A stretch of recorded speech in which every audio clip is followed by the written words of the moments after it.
তোমরা সবাই কেমন আছো? আশা করি খুব ভালো আছো, আর আমিও খুব ভালো আছি। কত আমগুলোকে কি করা যায় বলো তো? করব ভাবলাম, মেয়েও বায়না করছে, মা আম শক্ত দাও, আম শক্ত দাও। ভাবলাম এবার দেবো না। তা ভাবছি যে না, এতগুলো আম নষ্টই হয়ে যাবে, শুধু শুধু থাক, তার থেকে দিয়ে দিই। আমি অমনি আম শক্ত দিতে বসেও পড়েছি। আর আমি আমগুলো ওইভাবে ভালো করে দেখছি কেন জানো? কালকে আমার শাশুড়ি মা আম শক্ত দিয়েছে তো, কতগুলো থালার আম জানো না, পোকা, সব ফেলে দিতে হলো।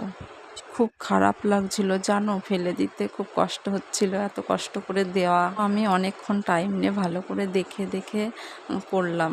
আর দেখো, এখানে আমার শাশুড়ি মা আমটা জাল দিয়ে দিচ্ছে, বললো দাও আমি জাল দিয়ে দিই। তারপরে জাল দেওয়া হয়ে গেলে আমি দেখো আলাদা আলাদা করে থালায় থালায় ঢেলে রোদে দিয়ে দিয়েছি এইগুলো হতে। তারপর ভাবলাম আচারটা অনেক দিন রোদে দেওয়া হয় না, একটু রোদে দিই, কেমন হয়ে যাচ্ছে। কার কার লোভ লাগছে জানিও কমেন্টে প্লিজ।